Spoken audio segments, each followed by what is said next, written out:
Okay, let me start out this video by saying I don't have all the facts and I don't know everything yet. But many of us have probably heard the really bad news that Anton Yelchin just died at the age of 27. And basically, from what I've been hearing, like, I haven't really read into it, but what I've heard is that he was in a vehicle, got out of the vehicle, and apparently the vehicle reversed on him, and supposedly his body was found crushed against a wall. In fact, right here on Yahoo, it says they found him at his home, pinned between his car and a brick mailbox pillar. And obviously, unless there was foul play involved, there's no way that, something like this could really happen unless, like, foul play or unless there was some kind of accident involved. And now I'm looking on one of my favorite websites, The Truth About Cars, where there's an article that says it's possible a defective Jeep may have killed Anton. Now, when they say defective Jeep, what they're most likely referring to, and mind you, I don't have all the facts yet, so somebody can, fill me in if I'm wrong. I don't have all the facts. But the possibility that he had one of the monostatic shifters that I've been complaining about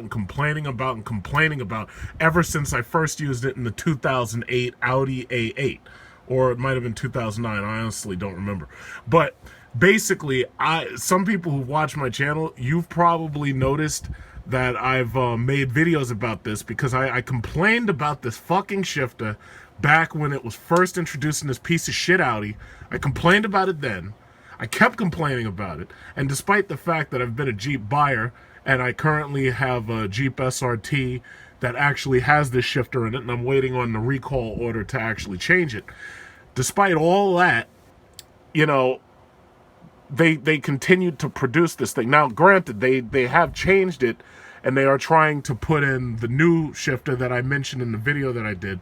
But if this comes out that he had this type of truck, and it had a monostatic shifter in it, if it comes out that he thought that the shit was in neutral, and that it was actually somehow in reverse. Like, we don't have all the facts, so I can't even say this is true. But this is going to cause some major shit up at FCA. And by FCA, I mean Fiat Chrysler America. Because as you know, Fiat, the owner of Maserati and I think Ferrari, it's like, now they have Chrysler and Jeep and everything. But I'm sick and tired of arguing with people. I've been fucking yelling about this for a long time. And I could be wrong. Like, really, I don't have all the facts yet. I don't know if this is true. I don't know if that monostat shifter is actually what caused his death. But from what I'm seeing, the chain of news, because, the problem is the details come to you really, really slow. I'm sorry if I'm, stammering a little, because I had a couple of these Calypso coladas. These are some good things. So anyway, I've been complaining, and I feel like I'm just shouting and nobody's listening. And I really, really hope that this isn't what did this guy in, because and once again, this is not Chrysler's fault, because this ZF 8-speed shifter had this exact same transmission when it was in the Audi A8. When it first debuted, I've been saying it all along that shifter was a piece of shit. And the sad thing is, it's taken supposedly some injuries, and it's taken some time for them to actually say, it's time to recall the shifter. And I really hope that that's not what happened. But from what I'm thinking is possible, it is very possible that that's exactly what got Chekhov or Anton Yelchin. It's very possible that's what did him in. I don't know where this is going, and I don't know all the details. I'll keep saying it. But if that's what happened, it's like something has to be done about these parts in these cars where that there's something wrong with it. And the problem is that, once they go into mass production, it's so hard to change them. This is not Jeep's fault. This is not Chrysler's fault. I can't even really say it's ZF's fault, Because the sad thing is they keep trying to put all these cool and cutie bullshit items and stuff into these cars. Like the push button start, you know, some people might say that there was, you know, that family in the Lexus that was killed when they couldn't stop the car and it drove in to an intersection at 90 miles per hour. Some people might say that it was Lexus's fault, but the problem is they outsource the parts in most cases. It's not them building the parts. And the problem is once you put these things into different vehicles, you never know how well they are going to function in those vehicles, because this same shifter is found in the Chrysler 300, and it's also found in a couple of other FCA products. Maserati has a monostatic shifter. It doesn't look exactly like this. Like I could show it to you, like with the Ghibli. Let me see. Ghibli interior, and that new Ghibli has that monostatic shifter too. But it doesn't look the exact same way. It looks like a little, it looks just like the BMW shifter. And I don't know why these people keep putting shit like this in these cars. And I understand it looks cool and it looks futuristic and everything, but the problem is there's certain parts of a car you shouldn't screw with. You shouldn't screw with a turnkey. I mean, granted, everything's, you know, these remote control key fobs and everything now and these push button starts, but there's certain parts of a car that I need to be able to rely on, that it's always going to work the exact same way no matter what vehicle I'm in. And I really hope that this is not what happened, but that may be exactly what happened. And I hope that's not what happened, but that may be exactly what happened. Let me start this video off by saying at the end of this week, I'm going to be flying to Colorado on an all-expense-paid trip in order to participate in a prototype vehicle research survey. Basically what it is that because of the cars that I've purchased in the past, I've been invited on a few occasions to participate in research surveys. One of the videos I made of the Hyundai Veloster, for example, was when I was invited to participate in a what is it called, like a research before the full production model of the Veloster 2.0 Turbo came out. The reason why I'm making this video is because FCA, those are the owners of Jeep, Chrysler, Dodge, Ram, they've decided that they are going to recall over 1 million vehicles because of the ZF 8-speed transmission shifter, which I have on several, maybe even more than that, occasions complained about. The reason why I'm making this video once again is to bring notification to the fact that I called out this shifter a very long time ago when I first tested it on the Audi A8. When I first got into the Audi A8, when it was brand new, I had actually considered buying one. When I got into the car, my knee hit the shifter as I was getting in, and the handle just popped right off. And the dealer was looking at me like I did something wrong. But when I was thinking about it, I was like, wait a minute. A piece like this shouldn't be able to simply pop off. But yet it did as soon as I got into the car. And I always wondered to myself, and I brought it up on several occasions, what would happen if somebody was driving and they reached down for the shifter for whatever reason and the shifter handle popped off? Now, I doubt that that's ever actually happened. But there were other issues that I had with that shifter that became apparent the more you used it. The detents are too soft for you to tell whether or not you're in drive, park, or reverse. The problem ultimately is if your knee nudges the shifter, you can push it forward and put yourself into neutral, even if you're traveling at high speeds, which means that now you've got to push the button and you've got to pull it back in order to put yourself back in drive. And I always thought that was so stupid. First of all, there should be a way to lock out the shifters, not just the handle shifter for the ZF, but there should also be a way to lock out the paddle shifters as well. Most people, when they get into these cars, they play around with the paddle shifters because they think that they do something, and what ends up happening is they take themselves out of the proper gear if they've never used them before, and they end up putting themselves in drive 1 or drive 2 or something like that, and what happens is they have no idea how they're supposed to put themselves back into the regular drive mode.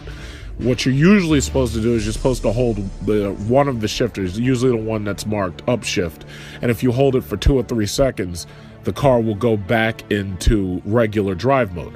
The problem is, once again, many people who get into these cars, they really don't understand the shifter because they've never actually had paddle shifters before. In my opinion, it's a superfluous add-in that, you know, sports cars can have, but when you put it in an automatic vehicle where the average person is driving, it really doesn't make sense. So anyway, FCA has recalled 1.1 million vehicles due to this confusion. The Chrysler 300 was affected, some Jeeps have been affected, mostly Jeep Grand Cherokees, and a couple of other models have been affected. What's amazing to me is, like, as much as I've complained aloud, you know, when I have a problem with any vehicle, no matter what it is, I always complain about it. And there's people be, oh, well, why are you complaining? You know, just because it doesn't have this, doesn't have that. And, you know, lately I've been complaining about the fact that my Hellcat didn't have front ultrasound, and it also didn't have front bumper sensors. And I really feel that that's a feature that a car that can move that fast really, really needs. But anyway, I complained about this shifter, and I demonstrated that it was easy to pop it off, and I also demonstrated how soft it was years ago when I did a Jeep review, and I got all of these idiots coming back at me with these stupid comments to tell me, oh yeah, well, oh, you pulled it too hard. Why you gotta put it so hard? Why you gotta put it so hard? You just put it that hard. If you put it too hard, you're gonna pop up. And I'm like, you stupid morons. What happens if somebody's driving on the highway and they accidentally pull the shit off? So here I had a video showing myself demonstrating that this thing was easy to pop off, and I did this years ago. One of the things I never liked about these transmissions is if you're not careful, it's easy to pop this right off. Like, for instance, if I'm going to turn it off so this way I don't make any mistake. If you put too much force makes it easy.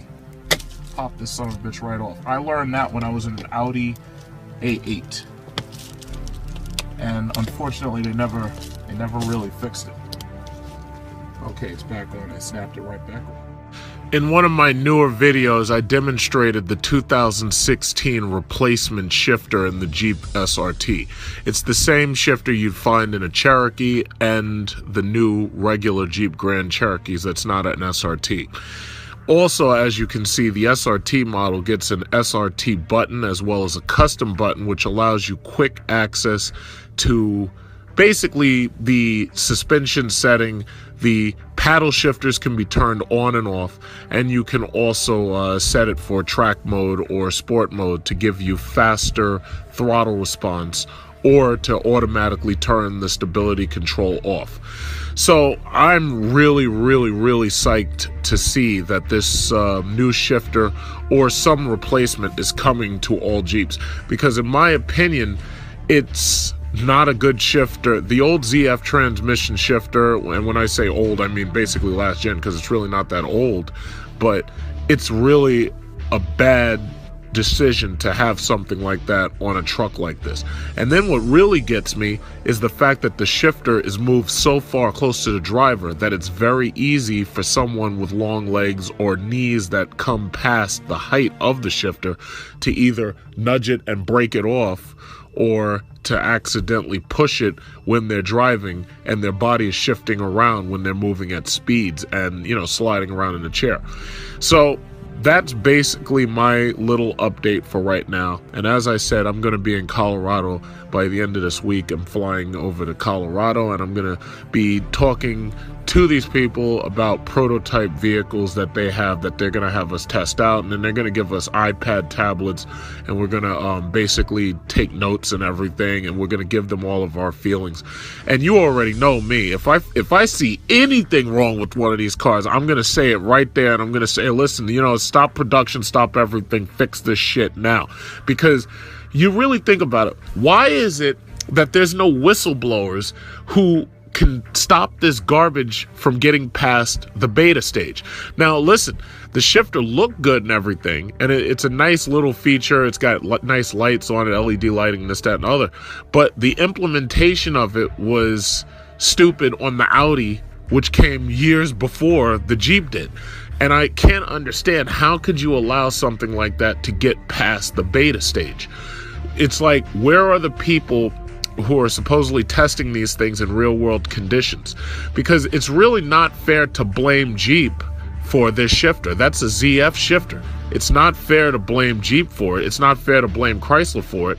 It was in the Audi. Nobody's going to talk about the fact it was in the Audi except me. I'm going to keep bringing it up. I don't give a shit if you're the president of Audi. I'm going to make everybody understand that I knew that this thing was garbage years ago. And now that you've got it in Jeep, now it's going to give everybody the impression that Jeep is making poor products when it had nothing to do with Jeep. It was a ZF part.